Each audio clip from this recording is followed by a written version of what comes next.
ಓಂ ಶ್ರೀ ಗುರುಬಸವಲಿಂಗಾಯ ನಮಃ. ಬಸವನ ಬೆಳಕೆ ಎಲ್ಲಾಡಿ ಬಂದೆ, ಭಾರತವೆಲ್ಲ ಸುತ್ತಾಡಿ ಬಂದೆ. ಬೆವರಿನ ಹನಿಯಲ್ಲಿ ಬೊಮ್ಮವ ತೋರಿಸಿ, ಕಾಯಕದಲ್ಲಿ ಕೈಲಾಸ ತೋರಿಸಿ, ವೃತ್ತಿಯ ಮುಖಕ್ಕೆ ಹೊಸ ಕಳೆ ಬರೆಸಿ, ಕಸುಬಿನ ಕಿಳ್ಳೆಯ ಕಲಂಕ ಬಿಡಿಸಿ, ದುಡಿಮೆಯ ದೇವರ ದೇಗುಲದಲ್ಲಿ ನರ್ತಿಸಿ ಬಂದೆ, ಕೀರ್ತಿಸಿ ಬಂದೆ. ಬಸವನ ಬೆಳಕೆ ಎಲ್ಲಿಗೆ ಮುಂದೆ, ವಿಶ್ವವೆಲ್ಲವೂ ನನ್ನದೇ ಎಂದೆ. ನಾಡಿನ ಹೆಸರಾಂತ ಕವಿ ಸಿದ್ದಯ್ಯ ಪುರಾಣಿಕರವರು ರಚಿಸಿರುವಂತಹ ಈ ಕವಿತೆಯನ್ನ ಸ್ಮರಿಸಿ, ಈ ದಿನ ಬಸವನ ಬೆಳಕು ನಮ್ಮ ಶ್ರೀಕಂಠ ಸ್ವಾಮಿಗಳವರ ಮನೆಯ ಒಳಗೆ ಪ್ರವೇಶವನ್ನ ಮಾಡಿದೆ, ಬಸವ ಪ್ರಭೆ ಆಗಿದೆ. ಇದಕ್ಕೆ ಕಾರಣೀಭೂತರಾದವರು ಕರ್ನಾಟಕ ರಾಜ್ಯ ಬಸವ ಧರ್ಮ ಕೇಂದ್ರ ಚಾರಿಟಬಲ್ ಟ್ರಸ್ಟ್ ನಾಗರಬಾವಿ ಬೆಂಗಳೂರು, ಇದರ ಸಂಸ್ಥಾಪಕರಾದಂತಹ ಶ್ರೀ ಬಸವಪ್ರಿಯ ನಾಗರಾಜರವರು. ಈ ಒಂದು ಕಾರ್ಯಕ್ರಮ ಶರಣ ಲಿಂಗೈಕ್ಯ ಗೌರಮ್ಮ ಮತ್ತು ಶರಣ ಲಿಂಗೈಕ್ಯ ಗುರುಲಿಂಗಪ್ಪ ಅವರ ಸ್ಮರಣಾರ್ಥ ಈ ಕಾರ್ಯಕ್ರಮ ನಡೀತಾ ಇದೆ. ಇಟ್ಟಿಗೆಗೂಡಿ ಮೈಸೂರಿನ ಹೃದಯ ಭಾಗದಲ್ಲಿರುವಂತಹ ಇಟ್ಟಿಗೆಗೂಡಿನ ಈ ಒಂದು ಮಹಾಮನೆಯಲ್ಲಿ ಈ ಒಂದು ಕಾರ್ಯಕ್ರಮದ ಹೆಸರು ಮನೆಯಲ್ಲಿ ಮಹಾಮನೆ ಅನ್ನೋ ಒಂದು ಕಾರ್ಯಕ್ರಮ. ಇದರ ಅಧ್ಯಕ್ಷತೆಯನ್ನ ವಹಿಸಿರುವಂತಹ ಈ ಮನೆಯ ನೇತಾರರು ಆದಂತಹ ಶರಣರಾದಂತಹ ಕೆ.ಜೆ. ಶ್ರೀಕಂಠ ಸ್ವಾಮಿಗಳು, ನಿವೃತ್ತ ನೌಕರರು, ಮೂಡ ಇಲಾಖೆ, ಇವರಿಗೆ ಶರಣಾರ್ಥಿಗಳನ್ನ ಸಮರ್ಪಿಸಿ, ಈ ಒಂದು ಕಾರ್ಯಕ್ರಮದಲ್ಲಿ ನನ್ನ ಜೊತೆ ಯಾವಾಗಲೂ ಕೂಡ ಎಲ್ಲಿಗೆ ಹೋಗ್ಲಿ, ನಾವು ಮೊನ್ನೆ ಮಂಗಳೂರಿಗೆ ಹೋಗಿದ್ದ, ಕರಾವಳಿ ತೀರ ಮಂಗಳೂರಿನಲ್ಲಿ ಬಸವ ತತ್ವದ ಪ್ರಕಾರ ಗುರು ಪ್ರವೇಶ ಮಾಡಿ ಬಂದು, ಆ ಕಾರ್ಯಕ್ರಮದಲ್ಲೂ ಕೂಡ ನಮ್ಮ ಲಿಂಗಣ್ಣವರು ಬಂದಿದ್ರು. ಅವರು ನಮ್ಮ DCC ಬ್ಯಾಂಕ್ನ ನಿವೃತ್ತ ಮ್ಯಾನೇಜರ್ ಅವರಾದಂತಹ ನಮ್ಮ ಶರಣ ವಿಶ್ವವಚನ ಫೌಂಡೇಶನ್ ನ ಕೇಂದ್ರೀಯ ಸಂಚಾಲಕರಾದಂತಹ ಶ್ರೀ ಲಿಂಗಣ್ಣ ಸರ್ ಅವರಿಗೂ ಕೂಡ ಶರಣಾರ್ಥಿಗಳನ್ನ ಸಮರ್ಪಿಸಿ, ಇದರೆಲ್ಲರ ನೇತಾರರು. ಈಗ ಬಸವಪ್ರಿಯ ನಾಗರಾಜ್ ಅವರು ಇಷ್ಟೊಂದು ಕೆಲಸ ಮಾಡ್ತಾ ಇದಾರಲ್ಲ, ಇವರಿಗೆ ಕೆಲಸ ಇಲ್ವಾ ಅಂತ ಕೆಲವರು ಅಂದ್ಕೊಳ್ಬಹುದು. ಆದ್ರೆ ಅವ್ರು ಏನೇ ಅಂದ್ರೂ ಕೂಡ ಅವರ ಮನಸ್ಸು ಒಂಥರ ತುಂಬಾ ಹೂವಿನಂತ ಮಧುರವಾದದ್ದು, ಎಲ್ಲವನ್ನು ಕೂಡ ಸ್ವೀಕರಿಸುವಂತದ್ದು. ಆ ರೀತಿ ಸ್ವೀಕರಿಸಿ ಕರ್ನಾಟಕ ರಾಜ್ಯದ ನಾಡಿನಾದ್ಯಂತ ಮಹಾಮನೆ ಕಾರ್ಯಕ್ರಮವನ್ನ, ಮೊನ್ನೆ ಯಡಿಯೂರಲ್ಲೂ ಕೂಡ ಕಾರ್ಯಕ್ರಮವನ್ನ ಮಾಡಿದ್ರು. ಮೊನ್ನೆ ಕಿರುಗಾವಲ್ನಲ್ಲಿ ಬಸವೇಶ್ವರ ಪುತ್ಥಳಿ ಉದ್ಘಾಟನೆಯನ್ನ ಮಾಡಿದ್ರು. ಆ ಕಾರ್ಯಕ್ರಮದಲ್ಲೂ ಕೂಡ ನಾನೇ ಉಪನ್ಯಾಸಕ್ಕೆ ಹೋಗಿದ್ದೆ. ಮಂಗಳಮೂರ್ತಿ ನಮ್ಮ ಕೂಡಲ ಸಂಗನ ಶರಣರು ಅನ್ನೋ ಒಂದು ವಿಷಯಕ್ಕೆ ಸಂಬಂಧಪಟ್ಟ ಹಾಗೆ ಒಂದು ಉಪನ್ಯಾಸವನ್ನು ಕೂಡ ನೀಡಿದ್ದೆ. ಇವತ್ತು ನಮ್ಮ ಮೈಸೂರಿನ ಹೃದಯ ಭಾಗ ಇದು ಇಟ್ಟಿಗೆಗೂಡು, ಆ ಹೃದಯ ಭಾಗದ ಶ್ರೀಕಂಠ ಸ್ವಾಮಿಗಳವರ ಮನೆಯಲ್ಲಿ ಈ ಕಾರ್ಯಕ್ರಮವನ್ನ ಮಾಡಿರುವಂತಹ ಬಸವಪ್ರಿಯ ನಾಗರಾಜರವರಿಗೂ ಕೂಡ ಶರಣಾರ್ಥಿಗಳನ್ನ ಸಮರ್ಪಿಸಿ, ಅವರ ಜೊತೆ ಈ ಕಾರ್ಯಕ್ರಮದಲ್ಲಿ ಬಂದಿರುವಂತಹ ಶರಣರಾದಂತಹ ಶ್ರೀ ಮಾಗನೂರು ಯೋಗೇಶ್ ಅವರಿಗೂ ಶರಣಾರ್ಥಿಗಳನ್ನ ಸಮರ್ಪಿಸಿ, ಮತ್ತು ಈ ಕಡೆ ನಮ್ಮ ಅಕ್ಕಂದಿರು, ನಮ್ಮ ಶರಣ ಧರ್ಮದ ಶರಣೆಯರೇ ಇಲ್ಲಿ ಒಂದು ರೀತಿ ಅನುಭವ ಮಂಟಪ ಅಂತ ನಾವು ಇದನ್ನ ಭಾವಿಸ್ಕೊಂಡ್ರೆ, ಈ ಕಡೆ ನಾವು ಪುರುಷರಿದ್ರೆ, ಈ ಕಡೆ ಅಕ್ಕಂದಿರು, ಈ ಕಡೆ ಅಣ್ಣಂದಿರು, ಈ ಕಡೆ ಅಕ್ಕಂದಿರು ಈ ಒಂದು ಬಸವ ಪ್ರಭೆಯನ್ನ ತಂದಿದ್ದಾರೆ. ಅದರಲ್ಲಿ ಈ ಒಂದು ಕಾರ್ಯಕ್ರಮದಲ್ಲಿ ಉಪಸ್ಥಿತರಿರುವಂತಹ ಶರಣೆ ಭಾಗ್ಯಮ್ಮರವರಿಗೆ ಶರಣಾರ್ಥಿಗಳನ್ನ ಸಮರ್ಪಿಸಿ, ಶರಣೆ ಶಾರದಮ್ಮನವರಿಗೂ ಕೂಡ ಶರಣಾರ್ಥಿಗಳನ್ನ ಸಮರ್ಪಿಸಿ, ಇಬ್ರು ಶೈಲಜಾ ಅವರು, ಶೈಲಜಾ ಸ್ಪೈರ್ ಅಂತ ಕರಿತೀವಿ ಗಣಿತದಲ್ಲಿ, ಒಬ್ಬರು ಶೈಲಜಾ ಮತ್ತೊಬ್ಬರು ಶೈಲಜಾ, ಇಬ್ಬರು ಶೈಲಜಾರವರಿಗೂ ಕೂಡ ಶರಣಾರ್ಥಿಗಳನ್ನ ಸಮರ್ಪಿಸಿ, ದೀಪದಂತೆ ಈ ಮನೆಯನ್ನ ಬೆಳಗ್ತಾ ಇರುವಂತಹ ದೀಪ್ತಿ, ಶರಣ ದೀಪ್ತಿರವರಿಗೂ ಕೂಡ ಶರಣಾರ್ಥಿಗಳನ್ನ ಸಮರ್ಪಿಸಿ, ಈ ಕಾರ್ಯಕ್ರಮವನ್ನ ಕಣ್ತುಂಬಿಕೊಳ್ಳುತ್ತಿರುವಂತಹ, ಮನ ತುಂಬಿಕೊಳ್ಳುತ್ತಿರುವಂತಹ ಎಲ್ಲರಿಗೂ ಕೂಡ ಶರಣಾರ್ಥಿಗಳು. ಬಂಧುಗಳೇ, ಅಲ್ಲಮ ಪ್ರಭುದೇವರ ಒಂದು ವಚನ ಇದೆ, ಎತ್ತಣ ಮಾಮರ ಎತ್ತಣ ಕೋಗಿಲೆ ಎತ್ತನಿಂದೆತ್ತ ಸಂಬಂಧವಯ್ಯ, ಬೆಟ್ಟದ ಮೇಲಣ ನೆಲ್ಲಿಯ ಕಾಯಿ ಸಮುದ್ರದೊಳಗಣ ಉಪ್ಪು ಎತ್ತನಿಂದೆತ್ತ ಸಂಬಂಧವಯ್ಯ, ಗುಗೇಶ್ವರ ಲಿಂಗಕ್ಕೂ ಎನಗೆಯು ಎತ್ತನಿಂದೆತ್ತ ಸಂಬಂಧವಯ್ಯ ಅಂತ ಹೇಳ್ತಾರೆ. ಮಾವಿನ ಮರ ಎಲ್ಲಿ ಇದೆಯೋ, ಕೋಗಿಲೆ ಎಲ್ಲಿದೆಯೋ, ಆದ್ರೆ ವಸಂತ ಕಾಲದಲ್ಲಿ ಅವೆರಡು ಒಂದಾಗುತ್ತದೆ.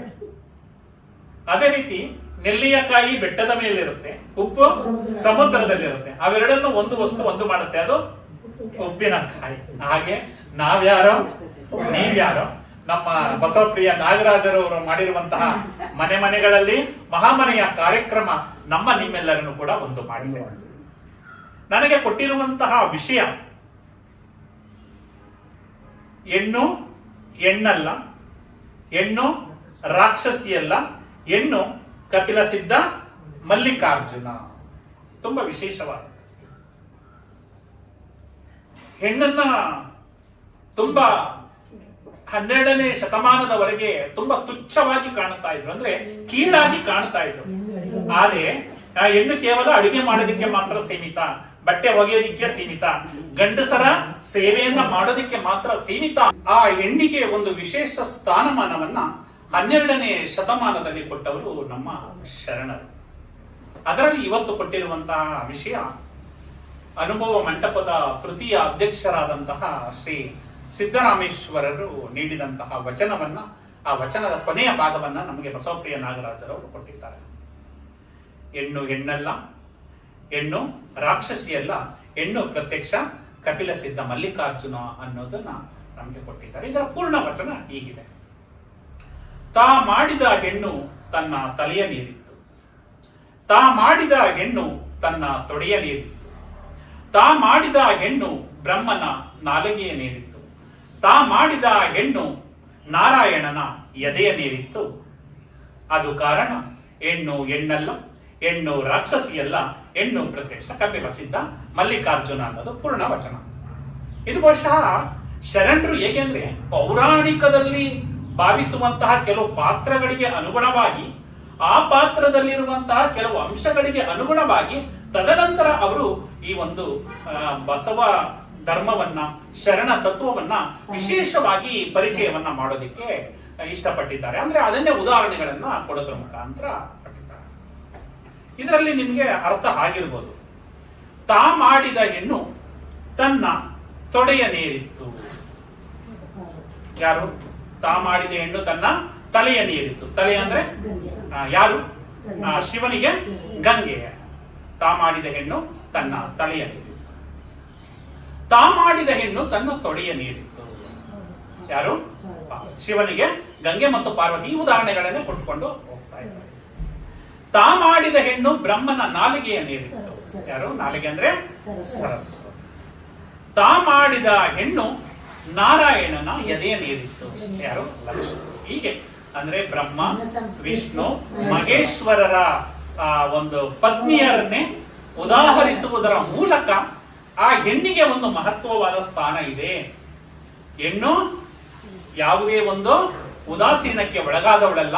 ಹೆಣ್ಣನನ್ನ ತಲೆಯ ಮೇಲೂ ಕೂಡ ಹೊತ್ಕೊಂಡಿದ್ದೀವಿ, ತೊಡೆಯ ಮೇಲೂ ಕೂಡ ಕೂರಿಸ್ಕೊಳ್ತೀವಿ, ಎದೆಯಲ್ಲೂ ಕೂಡ ಇಟ್ಟು ಪೂಜಿಸ್ತೀವಿ ಅನ್ನೋ ಒಂದು ಭಾವನೆಯನ್ನ ಈ ಒಂದು ನಮ್ಮ ಸಿದ್ದರಾಮೇಶ್ವರರು ಈ ಒಂದು ವಚನದ ಮೂಲಕ ಕಟ್ಟಿಕೊಡ್ತಾ ಇದ್ದಾರೆ. ಅದು ಕಾರಣ ಹೆಣ್ಣು ಹೆಣ್ಣಲ್ಲ, ಹೆಣ್ಣು ರಾಕ್ಷಸಿಯಲ್ಲ, ಹೆಣ್ಣು ಕಪಿಲ ಸಿದ್ಧ ಮಲ್ಲಿಕಾರ್ಜುನ ಅನ್ನೋ ಒಂದು ವಚನವನ್ನ ಕೊಡುವುದರ ಮುಖಾಂತರ ತುಂಬಾ ವಿಶೇಷವಾದಂತಹ ಒಂದು ಪ್ರಭೆಯನ್ನ ನಮ್ಮ ಜನಮಾನಸದಲ್ಲಿ ಬಿತ್ತೋದಕ್ಕೆ ಪ್ರಯತ್ನ ಪಟ್ಟವರು ನಮ್ಮ ಸಿದ್ದರಾಮೇಶ್ವರ. ಇದೊಂದು ವಿಶೇಷವಾದಂತಹ ಕಾರ್ಯಕ್ರಮ. ಯಾಕಂದ್ರೆ ಹೆಣ್ಣಿಗಿರುವಂತಹ ಶಕ್ತಿಯನ್ನ ನಾವು ಅರ್ಥ ಮಾಡ್ಕೊಳ್ಬೇಕು. 12ನೇ ಶತಮಾನದವರೆಗೆ ಹೆಣ್ಣು ಹಾಗೆ ಇತ್ತು, ಮನೆಗೆ ಮಾತ್ರ ಸೀಮಿತ, ಸೇವೆಗೆ ಮಾತ್ರ ಸೀಮಿತ ಅಂತ ಇದ್ರು, ಅಡಿಗೆ ಮಾಡೋದಕ್ಕೆ ಮಾತ್ರ ಸೀಮಿತ ಅನ್ನೋದಿಲ್ಲ. ಆದ್ರೆ ಅಂತಹ ಹೆಣ್ಣನ್ನ ಸಮಾಜಮುಖಿಯಾಗಿ ಹೊರಗಡೆ ತಂದವರು ನಮ್ಮ ವಿಶ್ವಗುರು ಬಸವಣ್ಣನವರು. ಅವರು ಗೊತ್ತಿರ್ಬೋದು ಎಲ್ಲಿ ಜನನ ಆಯ್ತು ಅಂತ. ಬಸವನ ಬಾಗೇವಾಡಿ, ಅಲ್ಲಿ ಇಂಗಳೇಶ್ವರ ಅಂತಾನು ಕರೀತಾರೆ, ಬಸವನ ಬಾಗೇವಾಡಿ ಅಂತ ಕರೀತಾರೆ. ನಾವು ಒಟ್ಟಾರೆಯಾಗಿ ಬಸವನ ಬಾಡಿ, ಇಂಗಳೇಶ್ವರ, ಬಸವನ ಬಾಗೇವಾಡಿ, ಇಂಗಳೇಶ್ವರ ಅಂತ ನಾವು ಕರೆದು ಬಿಡ್ತೇವೆ. ಅಲ್ಲಿ ಜನನ ಆಗುತ್ತೆ. ಅವರ ತಂದೆ ಮಾದರಸ, ತಾಯಿ ಮಾದರಾಂಬಿಕೆ. ಅವ್ರಿಗೆ ಜನಿವಾರ ಹಾಕೋ ಪ್ರಸಂಗ ಬರುತ್ತೆ. ಹಾಕೋ ಬಂದಾಗ ಎಲ್ಲ ಹಿಂಗೆ ತುಂಬಾ ಕಾರ್ಯಕ್ರಮಗಳು ನಡೀತಾ ಇದೆ. ಬಾ ಬಸವರಸ ಅಂತ ಕರೀತಾ ಇರ್ತಾರೆ. ಬಸವರಸ ಬಾ, ನನಗೆ ಜನಿವಾರ ಹಾಕ್ಬೇಕು ಅಂತ. ಏನು? ನಿನ್ಗೆ ಜನಿವಾರ ಹಾಕ್ಬೇಕು ಬಾ ಅಂದಾಗ, ನನ್ನಗಿಂತ ದೊಡ್ಡವಳು ಯಾರು? ಅಕ್ಕ ನಾಗಲಾಂಬಿಕೆ. ಫಸ್ಟ್ ಅಕ್ಕನಿಗೆ ಹಾಕಿ ತದನಂತರ ನನಗೆ ಹಾಕಿ. ಆಗ ಅವನಂತರ ಇಲ್ಲಪ್ಪ, ಹೆಣ್ಣು ಮಕ್ಕಳಿಗೆ ಧಾರ್ಮಿಕ ಕಾರ್ಯಕ್ರಮ ನಿಷೇಧ, ಅವರಿಗೆ ಧಾರ್ಮಿಕ ಸ್ವಾತಂತ್ರ್ಯ ಇಲ್ಲ ಅಂದಾಗ ಆಗ ಬಸವಣ್ಣವರು ಅಂತಾರೆ, ಈ ಅಕ್ಕನಿಗಿಲ್ಲದ ಜನಿವಾರ ನನಗೆ ಏತಕ್ಕೆ ಅಂತ ಹೇಳಿ ಆ ಜನಿವಾರವನ್ನ ತಿರಸ್ಕರಿಸ್ತಾರೆ. ಆಗ ನಿನ್ನನ್ನ ಮನೆಯಿಂದ ಹೊರಗಡೆ ಆಗ್ತೀವಿ ಅಂತ ಎಲ್ಲ ಅಲ್ಲಿ ಎಚ್ಚರಿಸ್ತಾರೆ. ಆದ್ರೆ ಅದಕ್ಕೆ ಅವರು ಒಪ್ಪೋದಿಲ್ಲ. ನನಗೆ ಸ್ತ್ರೀ ಸಮಾನತೆ ಬೇಕು, ಅಕ್ಕನಿಗೆ ಎಷ್ಟು ಸಮಾನತೆ ಇದೆಯೋ ನನಗೂ ಅಷ್ಟು ಸಮಾನತೆ ಬೇಕು, ನನಗೆ ಎಷ್ಟು ಸಮಾನತೆ ಇದೆಯೋ ಅಕ್ಕನಿಗೂ ಅಷ್ಟು ಸಮಾನತೆ ಕೊಟ್ಟರೆ ಮಾತ್ರ ನಾನು ಈ ಮನೆಯಲ್ಲಿ ಉಳಿತೀನಿ ಅಂತ ಹೇಳಿ ಅಸಮಾನತೆಯ ವಿರುದ್ಧ ಜಗತ್ತಿನಲ್ಲೇ ಯಾರಾದ್ರೂ ಮನೆಯಿಂದಲೇ ಹೋರಾಟ ಮಾಡಿದ್ದಾರೆ ಅಂದ್ರೆ ಅದು ವಿಶ್ವಗುರು ಬಸವಣ್ಣ. ಎಲ್ಲ ಸಮಾಜದಲ್ಲಿ ಹೋರಾಟ ಮಾಡ್ತಾರೆ ಶ್ರೀಕಾಂತ್ ಸ್ವಾಮಿ ಅಲ್ವಾ, ಆದ್ರೆ ಮನೆಯಲ್ಲಿಯೇ ಹೌದಾ, ಮನೆಯಲ್ಲಿಯೇ ಸಮಾನತೆಗೋಸ್ಕರ ಹೋರಾಟ ಮಾಡಿದಂತಹ ಒಂದು ವಿಶಿಷ್ಟ ಪ್ರಭೆ, ವಿಶಿಷ್ಟ ವ್ಯಕ್ತಿತ್ವ ಯಾರು ಅಂದ್ರೆ ಅದು ನಮ್ಮ ವಿಶ್ವಗುರು ಬಸವಣ್ಣನವರು. ತದನಂತರ ಎಲ್ಲಿ ಹೋಗ್ತಾರೆ? ಕೂಡಲ ಸಂಗಮಕ್ಕೆ ಹೋಗ್ತಾರೆ. ಕೂಡಲ ಸಂಗಮದಲ್ಲಿ ವಿದ್ಯಾಭ್ಯಾಸ ಮಾಡ್ತಾರೆ. ವಿದ್ಯಾಭ್ಯಾಸವನ್ನ ಮಾಡುವಾಗ ಅವರಿಗೆ ಇಷ್ಟಲಿಂಗ ತತ್ವ ಆವಿಷ್ಕಾರ ಆಗುತ್ತೆ. ಆವಿಷ್ಕಾರ ಆದಾಗ ಪ್ರಥಮ ಬಾರಿಗೆ ಯಾರಿಗೆ ಅವರು ಇಷ್ಟಲಿಂಗ ದೀಕ್ಷೆಯನ್ನ ಕೊಡ್ತಾರೆ ಅಂದ್ರೆ ತಮ್ಮ ಅಕ್ಕನಾದಂತಹ ನಾಗಲಾಂಬಿಕೆಗೆ ಕೊಡ್ತಾರೆ. ಪ್ರಥಮ ಲಿಂಗಾಯತ ಹೆಣ್ಣು ಯಾರಾದ್ರೂ ಇದ್ರೆ ಅವರು ಅಕ್ಕ ನಾಗಲಾಂಬಿಕೆ. ಅಕ್ಕ ನಾಗಲಾಂಬಿಕೆಯವ್ರನ್ನ ಪ್ರಥಮ ಲಿಂಗಾಯತ ಹೆಣ್ಣು ಮಗಳು, ಶರಣೆ ಅಂತ ಕರೀತಾರೆ. ಹಾಗೆ ನಂತರ ಬಸವಣ್ಣ, ಅಕ್ಕ ನಾಗಲಾಂಬಿಕೆ, ಇದರಿಂದ ಲಿಂಗಾಯತ ಧರ್ಮ ಏನಾಗುತ್ತೆ, ಒಂದು ವೃದ್ಧಿ ಆಗ್ತಾ ಹೋಗುತ್ತೆ. ಇಡೀ ಕರ್ನಾಟಕದಲ್ಲೇ ಏನಾಗುತ್ತೆ, ಈ ಲಿಂಗಾಯತ ಸಂತತಿ, ಲಿಂಗಾಯತ ಧರ್ಮ ಪ್ರಸಾರ ಆಗ್ತಾ ಹೋಗುತ್ತೆ. ಅದರ ಬಗ್ಗೆ ಹೇಳ್ತಾ ಹೋದ್ರೆ ಇನ್ನು ವಿಷಯಗಳು ನಮ್ಗೆ ಅವ್ರು ಕೊಟ್ಟಿರುವಂತಹ ಒಂದು ಅರ್ಧ ಗಂಟೆ ಸಮಯ ಸಾಕಾಗೋದಿಲ್ಲ. ನಂತರದ ಸಂದರ್ಭದಲ್ಲಿ ಆ ವಿಷಯವನ್ನ ಹೇಳ್ತೇನೆ. ಈ ರೀತಿ ಪ್ರಚಾರ ಆಗ್ತಾ ಹೋಗುತ್ತೆ. ಬಸವಣ್ಣನವರು ತದನಂತರ ಇಲ್ಲಿ ಹೋಗ್ತಾರೆ, ಮಂಗಳವೇಡಕ್ಕೆ ಹೋಗ್ತಾರೆ. ಮಂಗಳವೇಡದಲ್ಲಿ ಬಿಜ್ಜಳನ ಆಸ್ಥಾನದಲ್ಲಿ ಕರ್ಣಿಕರಾಗ್ತಾರೆ. ತದನಂತರ ಬಿಜ್ಜಳ ತನ್ನ ಕಾರ್ಯಕ್ಷೇತ್ರವನ್ನ ಬಸವ ಕಲ್ಯಾಣದಲ್ಲಿ ಬಂದು ಅಲ್ಲಿ ಅವನು ಮಹಾರಾಜ ಆಗ್ತಾನೆ, ರಾಜನಾಗ್ತಾನೆ. ರಾಜನಾದಾಗ ಬಸವಣ್ಣವರ ಕಾಯಕವನ್ನ ನೋಡಿ, ಅವರ ನಿಷ್ಠೆಯನ್ನು ನೋಡಿ ಬಸವಣ್ಣನವರನ್ನೇ ಮಹಾಮಂತ್ರಿಯನ್ನಾಗಿ ಮಾಡ್ಕೊಳ್ತಾರೆ ಬಸವ ಕಲ್ಯಾಣದಲ್ಲಿ. ಆಗ ಬಸವ ಕಲ್ಯಾಣ ಬಸವಣ್ಣನವರ ಕರ್ಮಭೂಮಿ ಆಗುತ್ತೆ. ಬಸವಣ್ಣನವರ ಜನ್ಮಭೂಮಿ ಬಸವನ ಬಾಗೇವಾಡಿ, ಬಸವಣ್ಣನವರ ಕರ್ಮಭೂಮಿ ಬಸವ ಕಲ್ಯಾಣ. ತದನಂತರ ಅವರು ಐಕ್ಯ ಆಗುವಂತ ಸ್ಥಳ ಮತ್ತೆ ಕೂಡಲ ಸಂಗಮಕ್ಕೆ ಬರ್ತಾರೆ, ಅದು ಐಕ್ಯ ಸ್ಥಳ. ಈ ಮೂರು ಸ್ಥಳಗಳನ್ನ ಲಿಂಗಾಯತರಾದಂತಹ ನಾವು ಒಂದು ಸಲ ಆದ್ರೂ ಅಲ್ಲಿ ಹೋಗ್ಬೇಕು. ಒಂದು ಸಲ ಅಲ್ಲ, ಪ್ರತಿ ವರ್ಷ ಹೋಗಿ ನಾವು ದರ್ಶನ ಮಾಡಿ ಬರಬೇಕು. ಆದ್ರೆ ಇನ್ನೂ ಅನೇಕರು ಕೂಡಲ ಸಂಗಮವನ್ನೇ ನೋಡಿಲ್ಲ, ಬಸವನ ಬಾಗೇವಾಡಿಯನ್ನೇ ನೋಡಿಲ್ಲ, ಮತ್ತೆ ಬಸವ ಕಲ್ಯಾಣವನ್ನೇ ನೋಡಿಲ್ಲ. ಅದನ್ನ ನೋಡಿದಾಗ ನಮ್ಮ ಲಿಂಗಾಯತ ಧರ್ಮ ಪ್ರೀತಿಸುವಂತಹ ನಾವು, ಲಿಂಗಾಯತ ಧರ್ಮವನ್ನು ಅನುಷ್ಠಾನ ಮಾಡುವಂತಹ ನಾವು ಸಾರ್ಥಕತೆಯನ್ನ ಪಡಿತೀವಿ. ಅರ್ಥ ಆಯ್ತಲ್ಲ? ಅಂತ ಸ್ಥಳಗಳನ್ನ ನೋಡ್ಕೊಂಡು ಬರಬೇಕು. ಈ ವಚನ ತತ್ವವನ್ನ ಅಪ್ಪಿಕೊಂಡ್ರೆ ಎಷ್ಟು ಸಂತೋಷ ಆಗುತ್ತೆ ಅನ್ನೋದ್ರ ಬಗ್ಗೆ ಒಂದು ಉದಾಹರಣೆಯನ್ನ ಕೊಡಲಿಕ್ಕೆ ನಾನು ಇಷ್ಟಪಡ್ತೇನೆ. ಒಂದು ಮನೆ, ಆ ಮನೆಯ ಅಲ್ಲಿ ಒಬ್ಬರು ಹೆಂಗಸರು ಇರ್ತಾರೆ, ಅತ್ತೆ ಮಾವ ಇರ್ತಾರೆ, ಗಂಡ ಇರ್ತಾರೆ. ಅಲ್ಲಿ ಒಬ್ಬರು ಗುರುಗಳು ಬರ್ತಾರೆ. ಗುರುಗಳು ಬಂದ ತಕ್ಷಣ ಆ ಅಮ್ಮ ತುಂಬಾ ವಿಶೇಷವಾಗಿ ಅವರಿಗೆ ಪುರಸ್ಕಾರವನ್ನ ಮಾಡ್ತಾರೆ, ಗೌರವವನ್ನು ಕೊಡ್ತಾರೆ. ಕೊಟ್ಟು ಅವರಿಗೆ ಪೂಜೆ ಪರಿಕರಗಳೆಲ್ಲವನ್ನು ಸಿದ್ಧಪಡಿಸ್ತಾರೆ. ಆಗ ಅವ್ರು ಕೇಳ್ತಾರೆ, ನಿನ್ನ ಹೆಸರೇನಮ್ಮ ಅಂದಾಗ ಅವ್ರ ಹೆಸರು ಹೇಳ್ತಾರೆ. ತುಂಬಾ ಖುಷಿ ಆಯ್ತಮ್ಮ ನಿನ್ನ ನೋಡಿ. ನಿನ್ಗೆ ಎಷ್ಟು ವರ್ಷ? ಅವ್ರಿಗಾಗಿರುತ್ತೆ 42 ವರ್ಷ ವಯಸ್ಸು. ಅವ್ರು ಹೇಳ್ತಾರೆ, ನನಗೆ 2 ವರ್ಷ ಗುರುಗಳೇ. ನಿನ್ನ ಗಂಡನ ವಯಸ್ಸು? ನನ್ನ ಗಂಡನ ವಯಸ್ಸು 1 ವರ್ಷ. ನಿಮ್ಮ ಅತ್ತೆಯ ವಯಸ್ಸು? ನಮ್ಮ ಅತ್ತೆಯ ವಯಸ್ಸು 6 ತಿಂಗಳು. ಇದು ನಿಮ್ಮ ಮಾವನ ವಯಸ್ಸು? ನಮ್ಮ ಮಾವ ಇನ್ನು. ಏನಿದು ಒಂದು ರೀತಿ ಹೇಳ್ತಾ ಇದ್ದಾರೆ. ಗುರುಗಳೇ, 40 ವರ್ಷ ವಯಸ್ಸು ನಾನು ಆಡಬಾರದ ಮಾತುಗಳನ್ನ ಹಾಡಿ ಜನರನ್ನ ಕೆಟ್ಟದಾಗಿ ನಡೆಸ್ಕೊಂಡು ನನ್ನ ಜೀವನವನ್ನ ದೂಡಿದೆ. ಯಾರು ನಮ್ಮ ಮನೆಗೆ ಬರ್ತಾ ಇರಲಿಲ್ಲ, ಯಾಕಂದ್ರೆ ಯಾರೇ ಬಂದ್ರು ಕೂಡ ಬೈದು ಕಳಿಸ್ಬಿಡ್ತಾ ಇದ್ದೆ. ಅವ್ರ ಮನೆಗೆ ಯಾರು ಹೋಗ್ಬಾರ್ದು ಅಂತ, ಸಂಬಂಧಿಕರಾಗ್ಲಿ ಅಕ್ಕಪಕ್ಕದರಾಗ್ಲಿ ಯಾರು ಬರ್ತಾ ಇರಲಿಲ್ಲ. ಹಾಗೆ ಒಂದು ಕಾರ್ಯಕ್ರಮ ಇತ್ತು. ಆ ಕಾರ್ಯಕ್ರಮದಲ್ಲಿ ಒಂದು ಉಪನ್ಯಾಸ ನಡೀತಾ ಇತ್ತು. ಉಪನ್ಯಾಸದಲ್ಲಿ ಹೇಗಿರ್ಬೇಕು ಜೀವನ ಅನ್ನೋದನ್ನ ಅವ್ರು ಹೇಳಿದ್ರು. ಬಸವಣ್ಣವರ ವಚನವನ್ನು ಉದಾಹರಣೆ ಕೊಟ್ಟರು. ನುಡಿದಡೆ ಮುತ್ತಿನ ಹಾರದಂತಿರಬೇಕು, ನುಡಿದಡೆ ಮಾಣಿಕ್ಯದ ದೀಪ್ತಿಯಂತಿರಬೇಕು, ನುಡಿದಡೆ ಸ್ಫಟಿಕದ ಸಲಾಕೆಯಂತಿರಬೇಕು. ನುಡಿದಡೆ ಲಿಂಗ ಮೆಚ್ಚಿ ಅಹುದಹುದೆನಬೇಕು. ನುಡಿಯೊಳಗಾಗಿ ನಡೆಯದಿದ್ದಡೆ ಕೂಡಲ ಸಂಗಮ ದೇವ ನೆಂತೊಲಿವನಯ್ಯ ಅನ್ನೋ ಒಂದು ವಚನವನ್ನ ಹೇಳಿದ್ರು. ಅವತ್ತಿನಿಂದ ನಾನು ನುಡಿದ್ರೆ ಪ್ರೇಯರ್ ಬೇರೆಯವರು ಕೇಳಬೇಕು, ಆ ರೀತಿ ನುಡಿತಾ ಇದ್ದೀನಿ, ಯಾರಿಗೂ ಕೂಡ ಬೈತಾ ಇಲ್ಲ. ಎಷ್ಟು ವರ್ಷದಿಂದ? 2 ವರ್ಷಗಳಿಂದ. ಮತ್ತೆ ಮನೆಯವರು ಯಾರು ಬರ್ತಾ ಇರಲಿಲ್ಲ, ನನ್ನ ಬೈಗಳವನ್ನ ಕೇಳಿ ಎಲ್ಲ ಹಿಂದೆನೆ ಹೋಗ್ಬಿಡ್ತಾ ಇದ್ರು. ಆದ್ರೆ ಅದಕ್ಕೂ ಕೂಡ ಒಂದು ವಚನವನ್ನ, ಮನೆಗೆ ಬಂದವ್ರನ್ನ ಯಾವ ರೀತಿ ಉಪಚಾರವನ್ನ ಮಾಡಬೇಕು ಅನ್ನೋದ್ರ ಬಗ್ಗೆ ಒಂದು ಅದ್ಭುತವಾದ ಒಂದು ವಚನವನ್ನ ಕೊಟ್ರು.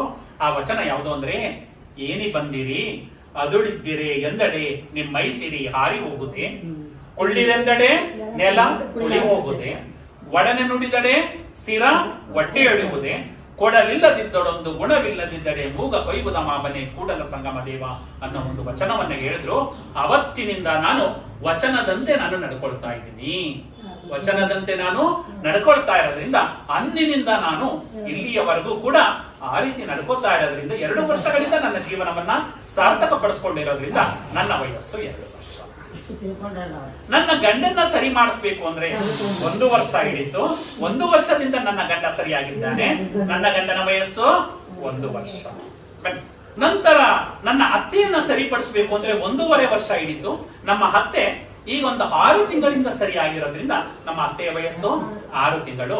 ನಮ್ಮ ಮಾವನ್ನ ಇನ್ನು ಸರಿ ಮಾಡೋದಿಕ್ಕಾಗೋದಿಲ್ಲ, ಅದರಿಂದ ನಮ್ಮ ಮಾವ ಇನ್ನು ಅಂದ್ರೆ ನಮ್ಮ ನಿಜವಾದ ವಯಸ್ಸು ಯಾವಾಗ ಪ್ರಾರಂಭ ಆಗುತ್ತೆ ಅಂದ್ರೆ ನಾವು ಯಾವ ರೀತಿ ಬೇರೆಯವ್ರ ಜೊತೆ ನಡ್ಕೊಳ್ತೀವಿ, ಯಾವ ರೀತಿ ಬೇರೆಯವ್ರ ಜೊತೆ ನಾವು ಮಾತನಾಡ್ತೀವಿ, ಯಾವ ರೀತಿ ಬಂಧು ಬಳಗದರ ಜೊತೆ ನಡ್ಕೊಳ್ತೀವಿ ಅನ್ನೋದ್ರ ಮೇಲೆ ನಮ್ಮ ಈ ಒಂದು ಜೀವನ ಸಾರ್ಥಕತೆಯ ಕ್ಷಣಗಳು ಇದೆ ಅಂತ ಹೇಳಿ ಆಗ ಆ ಗುರುಗಳಿಗೆ ತುಂಬಾ ಖುಷಿ ಆಗುತ್ತೆ.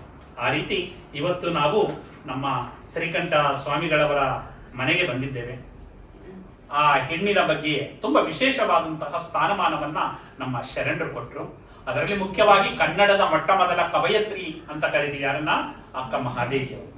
ಜಗನ್ಮಾತೆ ಅಕ್ಕ ಮಹಾದೇವಿಯವರ ಜೀವನ ಚರಿತ್ರೆ ಹೇಳಕ್ ಹೋದ್ರೆ ಅದು 2 ಗಂಟೆ 3 ಗಂಟೆ ಹಿಡಿಯುತ್ತೆ. ಅವರು ಶಿವಮೊಗ್ಗ ಜಿಲ್ಲೆಯ ಉಡುತಡಿ ಅಲ್ಲಿ ಹುಟ್ಟುತ್ತಾರೆ. ನಂತರ ಅವರು ಬಸವ ಕಲ್ಯಾಣಕ್ಕೆ ಬಂದು ಅನುಭವ ಮಂಟಪದಲ್ಲಿ ಚರ್ಚೆಯನ್ನ ಮಾಡ್ತಾರೆ. ಬಂದವರ ಓಣಿ ಅಂತ ಇದೆ, ಆ ಬಂದವರ ಓಣಿಯಲ್ಲಿ ಅವರ ಪುತ್ಥಳಿ ಇದೆ. ತದನಂತರ ಅನುಭವ ಮಂಟಪದಲ್ಲಿ ಚರ್ಚೆಯನ್ನ ಮಾಡಿ ಆಗ ಇಡೀ ಅನುಭವ ಮಂಟಪದಲ್ಲಿ ಎಲ್ಲರನ್ನು ಗೆಲ್ತಾರೆ. ಗೆದ್ದಾಗ ಆ ಅಲ್ಲಮ್ಮ ಪ್ರಭುಗಳು ಹೇಳ್ತಾರೆ, ನೀನು ಕೇವಲ ನನಗೆ ಅಥವಾ ಇವರಿಗೆ ಮಾತ್ರ ಅಕ್ಕ ಅಲ್ಲ, ವಿಶ್ವ ಸ್ತ್ರೀ ಕುಲದ ಜ್ಯೋತಿ, ಜಗದ ಅಕ್ಕ ನೀನು ಅಂತ ಹೇಳಿ ಸಂಬೋಧನೆಯನ್ನ ಮಾಡ್ತಾರೆ. ತದನಂತರ ಅವರು ಶ್ರೀಶೈಲಕ್ಕೆ ಹೋಗಿ ಐಕ್ಯರಾಗ್ತಾರೆ. ಅಂತಹ ಜಗನ್ಮಾತೆ ಅಕ್ಕ ಮಹಾದೇವಿಯರ ವಚನಗಳನ್ನ ಕೇಳ್ತಾ ಇದ್ರೆ ಮೈ ರೋಮಾಂಚನ ಆಗುತ್ತೆ. ಆಗ ಇಲ್ಲಿ ನಾನು ಕೆಲವು 1-2 ಘಟನೆಗಳನ್ನ ಹೇಳಿ ನನ್ನ ಉಪನ್ಯಾಸಕ್ಕೆ ವಿರಾಮವನ್ನ ಹೇಳ್ತೇನೆ. ಒಂದ್ಸಲ ಈ ಸಂಸಾರ ಅನ್ನೋದು ತುಂಬಾ ವಿಶೇಷವಾದದ್ದು. ಗಂಡ ಹೆಂಡತಿ ಇಬ್ರು ಕೂಡ ಅಷ್ಟೇ ಪ್ರಾಧಾನ್ಯತೆ. ಹೆಣ್ಣು ಮಕ್ಕಳು ಇಬ್ರು ಮಕ್ಕಳು ಹುಟ್ಟಿದ್ದಾರೆ ಅಂದ್ರೆ ಒಂದು ಗಂಡು ಮಗು ಇದೆ, ಹೆಣ್ಣು ಮಗು ಇದೆ ಅಂದ್ರೆ ಇಬ್ಬರಿಗೂ ಕೂಡ ನಾವು ಸಮಾನತೆಯನ್ನು ಕೊಡಬೇಕು, ಇಬ್ಬರಿಗೂ ಅಷ್ಟೇ ಪ್ರಾಧಾನ್ಯತೆಯನ್ನು ಕೊಡಬೇಕು. ಗಂಡು ಹೆಚ್ಚಲ್ಲ, ಹೆಣ್ಣು ಕೀಳಲ್ಲ, ಕಡಿಮೆ ಅಲ್ಲ ಅನ್ನೋ ಭಾವನೆ ನಮ್ಗಿರಬೇಕು.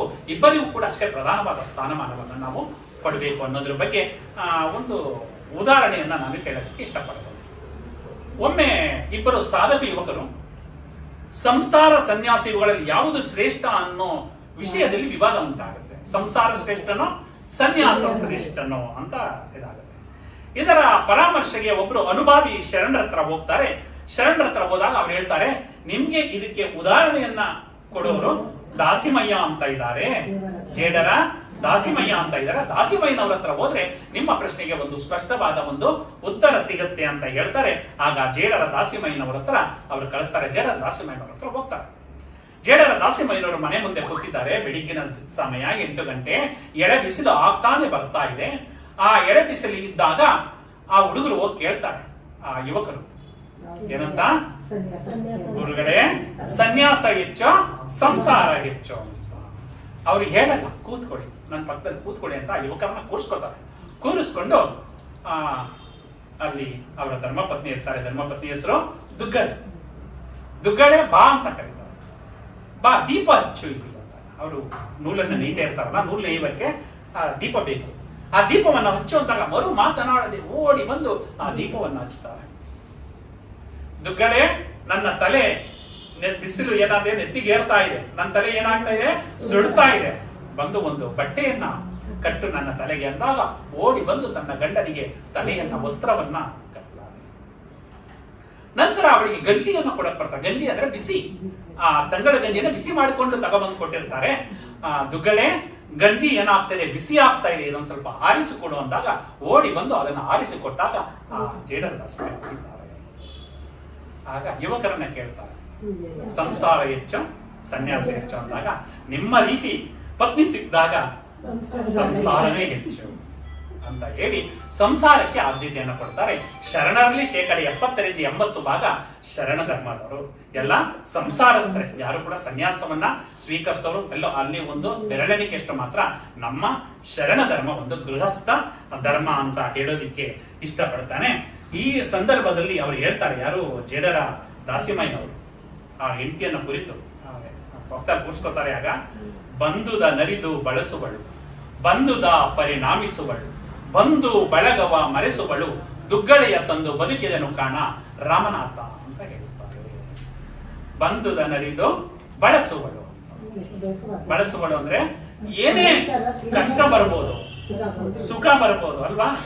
ಯಾರೋ ಮನೆಗೆ ಇದಕ್ಕಿದ್ದಾಗ ನೆಂಟರು ಬಂದ್ಬಿಡ್ತಾರೆ, ಬಂದಾಗ ಏನ್ ಬೇಕು ಅಷ್ಟನ್ನ ಮಾಡಿ ಬಂದುದ ನರಿದು ಬಳಸುವಳು, ಬಂದುದ ಪರಿಣಾಮಿಸುವಳು, ಕಷ್ಟ ಬರ್ಲಿ ಸುಖ ಬರ್ಲಿ ಎರಡರಲ್ಲೂ ಕೂಡ ಸುಖ ಬಂತು ಅಂತ ಇಗ್ಲಿಲ್ಲ, ದುಃಖ ಬಂತು ಅಂತ ಕುಗ್ಲಿಲ್ಲ, ಎರಡನ್ನು ಕೂಡ ಸಮಾನವಾಗಿ ಸ್ವೀಕರಿಸಿದ್ರು.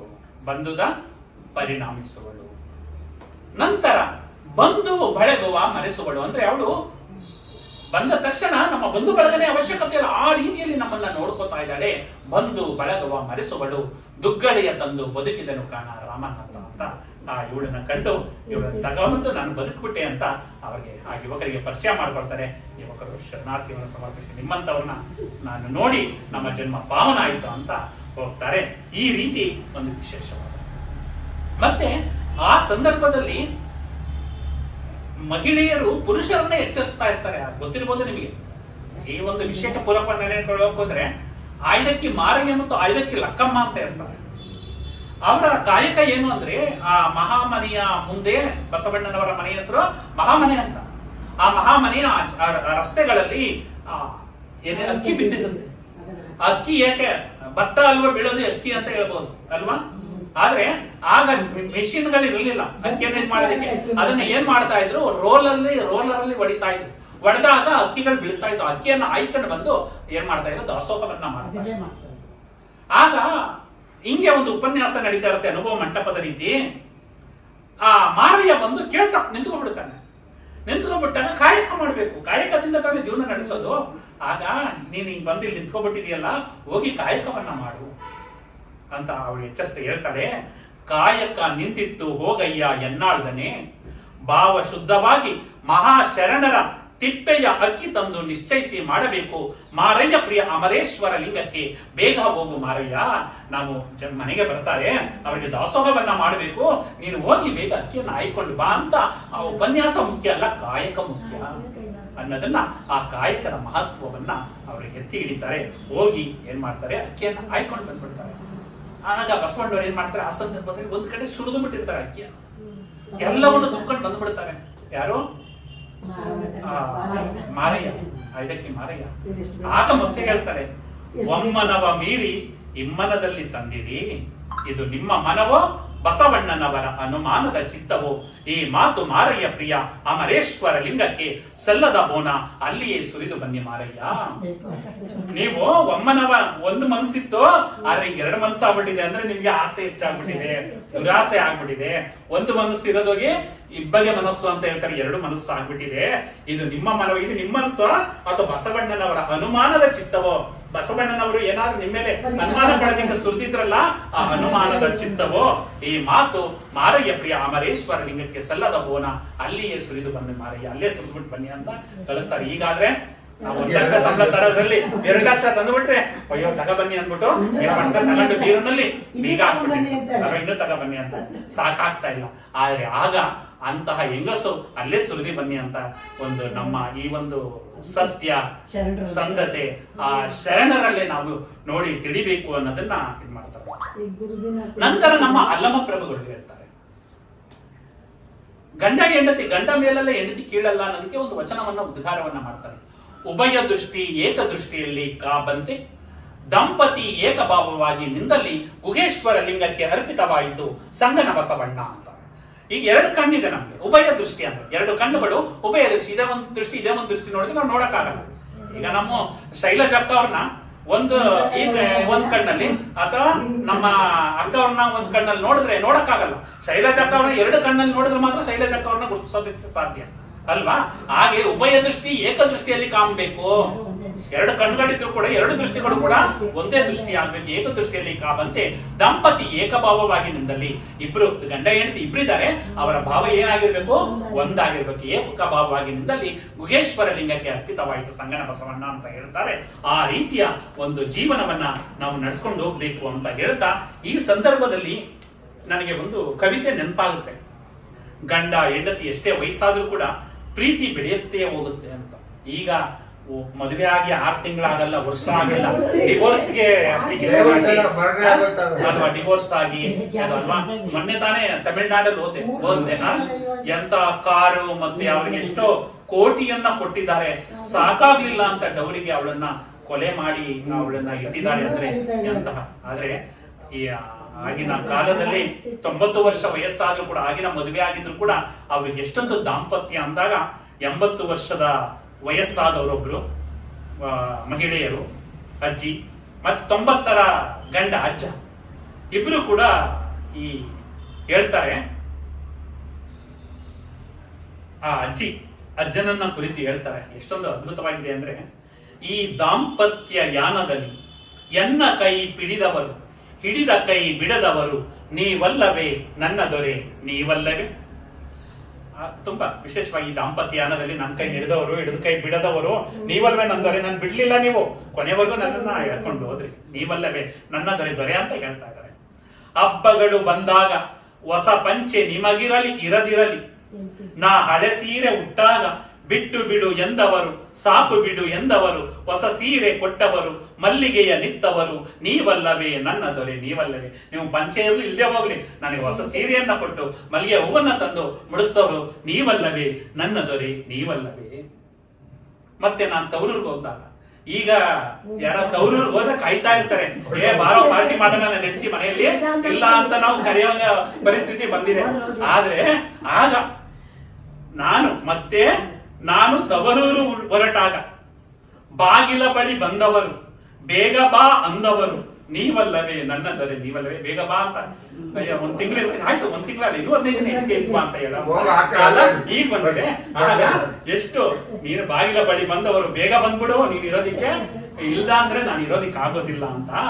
ಆಗ ಮತ್ತೆ ಹೋಗ್ಬಿಟ್ರೆ ಮನೆಗೆ, ಮತ್ತೆ ಫೋನುಗಳ ಮಾಡುತ್ತ ಮನೆಯೊಳಗೆ ನೀನಿಲ್ಲ, ಬಳೆಗಳ ಸದ್ದಿಲ್ಲ, ಬಾಯಿಗೆ ರುಚಿ ಇಲ್ಲ, ಬೇಗನೆ ಬರುವೆಯಲ್ಲ ಎಂದವರು ನೀವಲ್ಲವೇ ನನ್ನ ದೊರೆ ನೀವಲ್ಲವೇ. ಬಾಯಿಗೆ ರುಚಿ ಇಲ್ಲ, ಬಳೆಗಳ ಸದ್ದಿಲ್ಲದೆ ನನ್ನ ಕೈಕಾಲು ಓಡ್ತಾ ಇಲ್ಲ, ನೀನು ಓಡ್ ಬಂದ್ಬಿಡು ಅಂತ ಹೇಳಿದವರು ನೀವಲ್ಲವೇ. ಅದಕ್ಕೆ ಗಂಡ ಹೇಳ್ತಾನೆ, ಬೇರಿಲ್ಲದೆ ಮರವೆಲ್ಲಿದೆ, ಮರವಿಲ್ಲದೆ ಹೂವೆಲ್ಲಿದೆ, ಹೂವಿಲ್ಲದೆ ಹಣ್ಣೆಲ್ಲಿದೆ, ನೀನಿಲ್ಲದ ಮನೆ ಯಾರಿಗೆ ಬೇಕಾಗಿದೆ ಅಂತ ಹೃದಯ ಸ್ಪರ್ಶಿ ಮಾತು. ಮನೆಯೊಳಗೆ ಬಂದವಳೆ ಮನೆ ಯಾಕೆ ಆದವಳೆ, ಮನದೊಳಗೆ ನಿಂದವಳೆ ನೀನಲ್ಲವೇ ನನ್ನ ರಸಿ ನೀನಲ್ಲವೇ. ಬಡತನವು ಸಿರಿತನವು ಕಷ್ಟ ನಷ್ಟಗಳಲ್ಲಿ ಎನ್ನ ಜೊತೆ ಬಂದವಳು, ಜೊತೆಯಾಗಿ ನಿಂದವಳು ನೀನಲ್ಲವೇ ನನ್ನ ರಸಿ ನೀನಲ್ಲವೇ ಅಂತ ಅವರು ತುಂಬಾ ಹೊಗಳ್ತಾರೆ. ಕೊನೆಗೆ ಆ ಅಜ್ಜ ಕೊನೆಯಲ್ಲಿ ಹೇಳುವ ಮಾತು, ವೃದ್ಧಾಪ್ಯ ಬಂದಾಗ, ಆರೋಗ್ಯ ಹೋದಾಗ, ಆದಾಯ ಇರದಾಗ, ಹಣವೆಲ್ಲ ಸವೆದಾಗ, ಬಂಧುಗಳು ಬರದಾಗ, ಮಕ್ಕಳು ಮರೆತಾಗ, ನಾ ಒಳಗೊಳಗೆ ಹತ್ತಾಗ, ಬಳಿ ಬಂದು ನಿಂದವಳು ಮರುಗದಿರಿ ಅಂದವಳು, ಕಣ್ಣೀರ ತಡೆದವಳು ಯಾರಿರಲಿ ಇರದಿರಲಿ, ನಾನಿಲ್ಲವೇ ನಿಮ್ಮ ಜೊತೆ ಎಂದವಳು ನೀನಲ್ಲವೇ ನನ್ನ ರಸಿ ನೀನಲ್ಲವೇ. ಇದು ನಮ್ಮ ಭಾರತೀಯ ಸಂಸ್ಕೃತಿ, ಇದು ನಮ್ಮ ಶರಣ ಸಂಸ್ಕೃತಿ. ಆ ರೀತಿ ಗಂಡನಿಗೆ ಹೆಂಡತಿ ಆಗಬೇಕು, ಹೆಂಡತಿಗೆ ಗಂಡನ ಆಗ್ಬೇಕು, ಆ ಒಂದು ಧರ್ಮವನ್ನ ಹೇಳಿಕೊಟ್ಟವರು. ಅದಕ್ಕೆ ನಮ್ಮ ಇವರು ಯಾರು ಬಸವಪ್ರಿಯ ನಾಗರಾಜ್ ಅವರು, ಹೆಣ್ಣಲ್ಲ, ಹೆಣ್ಣು ರಾಕ್ಷಸಿಯಲ್ಲ, ಹೆಣ್ಣು ಪ್ರತ್ಯಕ್ಷ ಕಪಿಲ ಸಿದ್ಧ ಮಲ್ಲಿಕಾರ್ಜುನ ಅನ್ನೋ ಒಂದು ವಿಷಯವನ್ನ ಕೊಟ್ಟು, ಹೆಣ್ಣಿನಿಂದ ಇಡೀ ಸರ್ವಸ್ವವು ಕೂಡ, ಹೆಣ್ಣಿಲ್ಲ ಅಂದ್ರೆ ಹೆಣ್ಣು ಜಗದ ಕಣ್ಣು ಅಂತ ಹೇಳ್ತಾರೆ. ಆ ಹೆಣ್ಣಿಲ್ಲ ಅಂದ್ರೆ ಯಾವುದು ಕೂಡ ನಡೆಯೋದಿಲ್ಲ. ಹೆಣ್ಣಿಗೆ ನಾವು ಮಹತ್ವವಾದ ಸ್ಥಾನವನ್ನ ಕೊಟ್ಟಾಗ ಹೆಣ್ಣು ಎಲ್ಲಿ ಪೂಜೆಯನ್ನ ಮಾಡಲ್ಪಡ್ತಾಳೋ ಅಂತಹ ದೇಶವು ಕೂಡ ಒಂದು ವಿಶೇಷವಾಗಿರುತ್ತೆ ಅಂತ ಹೇಳ್ತಾ ವಿಶೇಷವಾದಂತಹ ಕಾರ್ಯಕ್ರಮವನ್ನ ನಮ್ಮ ಬಸವಪ್ರಿಯ ನಾಗರಾಜ್ ಅವರು ಇಲ್ಲಿ ಆಯೋಜನೆಯನ್ನ ಮಾಡಿ ಬಸವ ಧರ್ಮವನ್ನ, ಬಸವ ಬೆಳಕನ್ನ ಈ ಮನೆಯಲ್ಲಿ ತರಬೇಕು ಅಂತ ಕಿರುಗಾವಲ್ನಿಂದ ಇಲ್ಲಿ ಬಂದು ವಿಶೇಷವಾದ ನಮ್ಮ ಶ್ರೀಕಾಂತ್ ಸ್ವಾಮಿ ಅವರು ಒಪ್ಕೊಂಡು ಇಂತಹ ಕಾರ್ಯಕ್ರಮಗಳು ಮನೆಯಲ್ಲಿ ಮಹಾಮನೆ ಕಾರ್ಯಕ್ರಮ ಅಂತ ಮೊದಲು ಶರಣ ಸಾಹಿತ್ಯ ಪರಿಷತ್ತಿನಲ್ಲಿ ಹೆಚ್ಚು ಕಡಿಮೆ ಸಾವಿರಾರು ಕಾರ್ಯಕ್ರಮಗಳು ನಡೀತಾ ಇದ್ದು, ನೀವು ಆ ಕಿರುಗಾವಲಿನಿಂದ ಬಂದು ಈ ಒಂದು ಮಹಾಮನೆ ಕಾರ್ಯಕ್ರಮವನ್ನ ಹಪ್ಪಿಕೊಂಡು ಎಲ್ಲಾ ಸಹೋದರಿಯರು ಶರಣೆಯರನ್ನ ಕುಳ್ಳರಿಸಿ ಈ ಒಂದು ವಚನಗಳನ್ನ ಉದ್ಗಾರ ಮಾಡುವುದರ ಮುಖಾಂತರ ಮನೆಯಲ್ಲಿ ವಚನ ಬೆಳಕು ವಿಶೇಷವಾಗಿ ಮಾಡುವಂತೆ ಮಾಡಿದ್ದೀರಿ. ಯಾಕಂದ್ರೆ ನಾವೇನೇ ಕಾರ್ಯಕ್ರಮವನ್ನ ಮಾಡಿದ್ರು ಅಥವಾ ಏನೇ ಮಾಡಿದ್ರು ನಾವು ನಿಮ್ಮ ಕಣ್ ತಪ್ಪಿಸಿ ಕೆಟ್ಟ ಕೆಲಸವನ್ನ ಮಾಡಬಹುದು, ಆದ್ರೆ ಯಾರ ಕಣ್ಣು ತಪ್ಪಿಸಿ ಆ ಧರಣಿ ಮೇಲೆ ಇದ್ದಾನಲ್ಲ ಅವನ ಕಣ್ ತಪ್ಪಿಸಿ ನಾವು ಯಾವ ಕೆಲಸವನ್ನು ಮಾಡೋದಿಕ್ಕೆ ಆಗೋದಿಲ್ಲ. ಧರಣಿ ಮೇಲೆ ಒಬ್ಬ ಕುಳಿತುಕೊಂಡಿದ್ದಾನೆ. ಧರಣಿಯ ಮೇಲೊಂದು ಹಿರಿದಪ್ಪ ಅಂಗಡಿಯ ನಿಕ್ಕಿ ಹರದು ಕುಳ್ಳಿರ್ದ ನಮ್ಮ ಮಹಾದೇವ ಶೆಟ್ಟಿ ಒಮ್ಮನ ವಾದಡೆ ಒಡನೆ ನುಡಿವನು ಇಮ್ಮನ ವಾದಡೆ ನುಡಿಯನು ಕಾಣಿಯ ಸೋಲ ಅರ್ಧ ಗಾಣಿಯಂಗೆಲ್ಲ ಜಾಣ ನೋಡವ ನಮ್ಮ ಕೂಡಲ ಸಂಗಮ ದೇವ ಅಂತ ಅಲ್ಲಿ ಅಂಗಡಿ ಹಾಕೊಂಡು ಕೂತ್ಕೊಂಡಿದ್ದಾನೆ. ಯಾರು ಎಷ್ಟು ಕೆಲಸ ಮಾಡ್ತಾರೆ ಅಷ್ಟು ಪ್ರಮಾಣದ ಒಂದು ವರವನ್ನು ಅಥವಾ ಅಷ್ಟು ಪ್ರಮಾಣದ ಒಂದು ಲಾಭವನ್ನು ಕೊಡ್ತಾನೆ.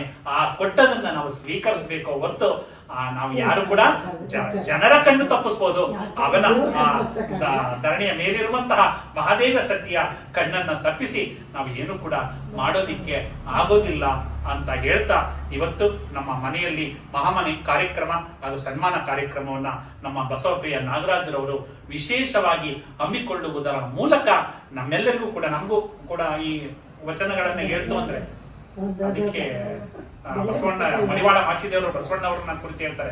ಉದಾಸೀನ ಮಾಡಿದರೆಂದು ಬೆಂಬೇಡುವರೆ ಅಯ್ಯ ಬಸವಣ್ಣ, ಎನ್ನ ಕಾಯದೊಳಗೆ ನಿನ್ನ ಕಾಯವಿಪ್ಪುದು ಬಸವಣ್ಣ, ಎನ್ನ ಜೀವದೊಳಗೆ ನಿನ್ನ ಜೀವವಿಪ್ಪುದು ಬಸವಣ್ಣ, ಎನ್ನ ಭಾವದೊಳಗೆ ನಿನ್ನ ಭಾವವಿಪ್ಪುದು ಬಸವಣ್ಣ, ಎನ್ನ ಕರಣ ನಿನ್ನ ಕರಣ ಬಸವಣ್ಣ, ಆನು ನೀನಾದ ಕಾರಣ ರೂಪಿಗೆ ಕೇಡುಂಟು ನಿರೂಪು ಕರ್ಪುರ ಅಗ್ನಿ ಬಸವಣ್ಣ, ಚಿಂತಿಸದಿರು ದೇವರ ದೇವ ಕಲಿದೇವ ಅಂತ ಹೇಳ್ತಾರೆ. ಅಂದ್ರೆ ಅವನ್ನ ನನ್ನ ಕಾಯದಲ್ಲಿ ನಿನ್ನ ಕಾಯ ಇದೆ, ಎನ್ನ ಜೀವದಲ್ಲಿ ನಿನ್ನ ಜೀವ ಇದೆ, ಎನ್ನ ಭಾವದಲ್ಲಿ ನಿನ್ನ ಭಾವ ಇದೆ ಅಂತ ಹೇಳಿ ಶರಣರ ಮಾತನ್ನ ಹಾಡ್ತಾ ಇದ್ದೀವಿ, ಶರಣರ ವಚನಗಳನ್ನ ಹೇಳ್ತಾ ಇದ್ದೀವಿ. ಅಂದ್ರೆ ಆ ಶರಣರು ನಮ್ಮ ಬರಕಾಯ ಪ್ರವೇಶ ಅಂತಾರಲ್ಲ ಆ ರೀತಿ ಮಾಡಿ, ಆ ರೀತಿಯಲ್ಲಿ ನಾವು ಉದ್ಗಾರವನ್ನ ಮಾಡಿ ಆ ರೀತಿ ವಚನಗಳನ್ನ ಜೀವನದಲ್ಲಿ ಅಳವಡಿಸಿಕೊಂಡಾಗ ಮನೆಯು ಕೂಡ ಒಂದು ಮಹಾಮನೆ ಆಗುತ್ತೆ. ಈ ಮಹಾಮನೆ ಕಾರ್ಯಕ್ರಮ ಅನ್ನೋದು ಇವತ್ತು ಒಂದು ವಿಶೇಷವಾದಂತಹ ಪ್ರಭೆ ನಮ್ಮ ಶ್ರೀಕಂಠ ಸ್ವಾಮಿಯವರ ಮನೆಯಲ್ಲಿ ಬಸವ ಬೆಳಗು ಬಂದಿದೆ.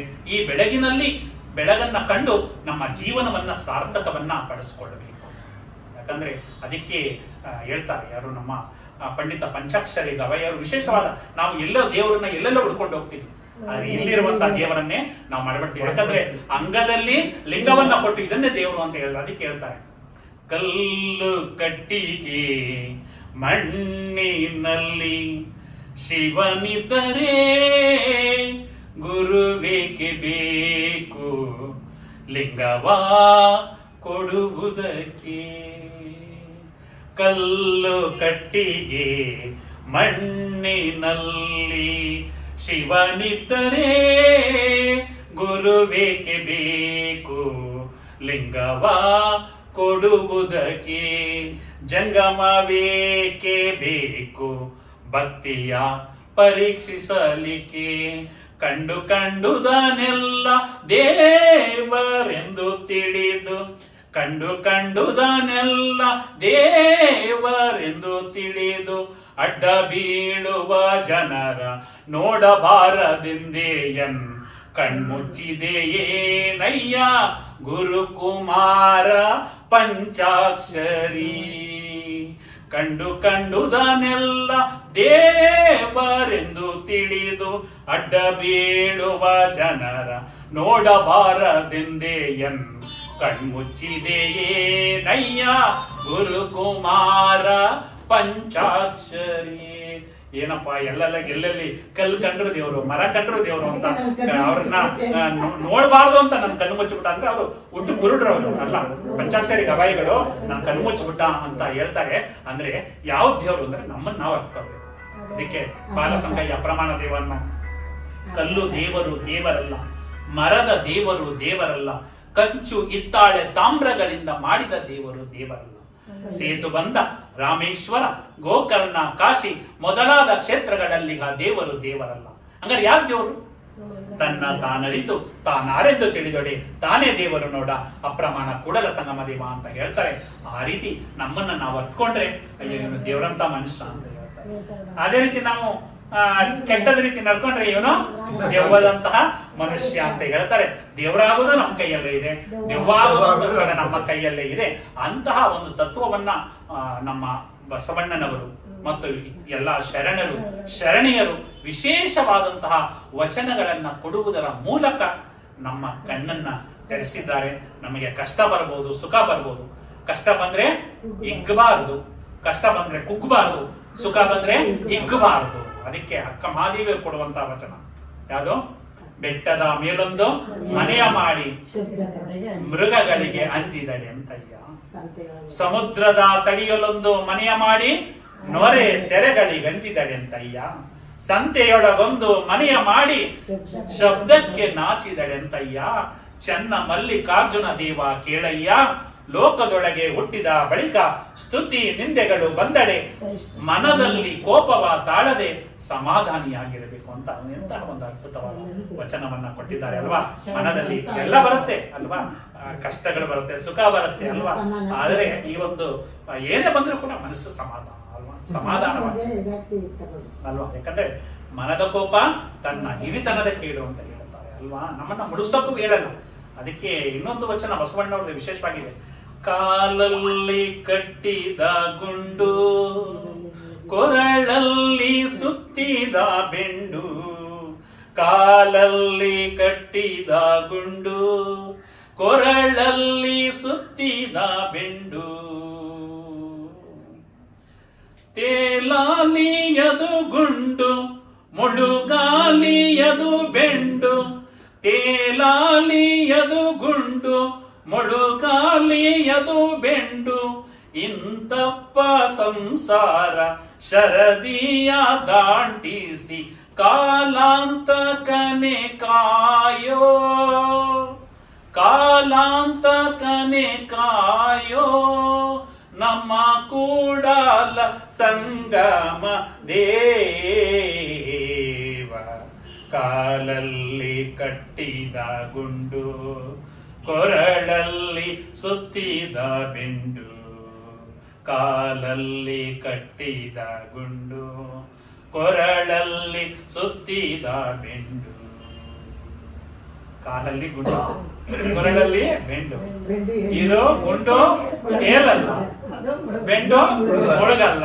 ಹಾಗೆ ನಮ್ಮ ಸಂಸಾರನು ಕೂಡ ಆಗಿದೆ. ಆ ಕಾಲಾಂತಕ ನೀನೇ ಕಾಪಾಡಪ್ಪ, ಪರಶಿವ ನೀನೇ ಕಾಪಾಡಪ್ಪ ಅಂತ ಹೇಳ್ತಾರೆ.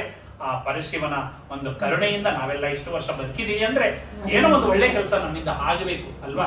ನಾವು ಆಯ್ತಾ ಬೇರೆಯವರಿಗೆ ಒಂದು ಒಳ್ಳೆಯದನ್ನ ಮಾಡೋಣ, ಆಗ್ಲಿಲ್ವ ಸುಮ್ಮನಿದ್ ಬಿಡೋಣ, ಯಾರಿಗೂ ಕೂಡ ಕೆಟ್ಟದನ್ನ ಬಗೆಸೋದು ಬೇಡ ಅಂತ ಹೇಳ್ತಾ ಇವತ್ತು ಮಹಾಮನೆಯ ಕಾರ್ಯಕ್ರಮ ಬಸಪ್ರಿಯ ನಾಗರಾಜರವರೇ, ವಿಶೇಷವಾಗಿ ನಮ್ಮ ಶ್ರೀಕಂಠ ಸ್ವಾಮಿಗಳು ಹಿರಿಯರ ಸಮ್ಮುಖದಲ್ಲಿ ನಾನು ಕೂಡ ಮಾತನಾಡೋದಕ್ಕೆ ಅವಕಾಶ ಮಾಡಿ ಅವರ ಒಂದು ಆಶೀರ್ವಾದವನ್ನ ಪಡೆಯೋದಕ್ಕೂ ಕೂಡ ಅವಕಾಶ ಮಾಡಿಕೊಟ್ಟಿದ್ದೀರ. ನಮ್ಗೆ ಖುಷಿಯಾಗಿದೆ. ಮಹಾಮನೆಯಲ್ಲಿ ಮಹಾ ಬೆಳಗು ಇವತ್ತು ಬೆಳಗಿದೆ ಅಂತ ನಾನಾದರೂ ಹೇಳ್ತಾ ಕೊನೆಯದಾಗಿ ಹೊರಡುವೆ ಮುಂದೆ, ಬರುವುದು ವಿಶ್ವವು ನನ್ನಯ ಹಿಂದೆ, ಅವರಿವರೆಂಬೆನೆ ಎಲ್ಲರೂ ಒಂದೇ, ಎಲ್ಲರಿಗಿರುವನು ಒಬ್ಬನೇ ತಂದೆ, ಬರುವೆನು ಭುವಿಯನ್ನು ಬೆಳಗಿ ಬಸವನ ಬೆಳಕೆ ಎಲ್ಲಾಡಿ ಬಂದೆ, ಭಾರತವೆಲ್ಲ ಸುತ್ತಾಡಿ ಬಂದೆ ಎಂಬ ಈ ಒಂದು ಕವಿತೆಯನ್ನ ಹೇಳುವುದರ ಮುಖಾಂತರ ನನ್ನ ಈ ಒಂದು ಉಪನ್ಯಾಸಕ್ಕೆ ವಿರಾಮವನ್ನು ಹೇಳ್ತಾ ಇದ್ದೇನೆ. ಎಲ್ಲರಿಗೂ ಬಸವನ ಬೆಳಕೆ ಎಲ್ಲಾಡಿ ಬಂದೆ, ಭಾರತವೆಲ್ಲ ಸುತ್ತಾಡಿ ಬಂದೆ, ಬಸವನ ಬೆಳಕೆ ಎಲ್ಲಾಡಿ ಬಂದೆ, ಭಾರತವೆಲ್ಲ ಸುತ್ತಾಡಿ ಬಂದೆ.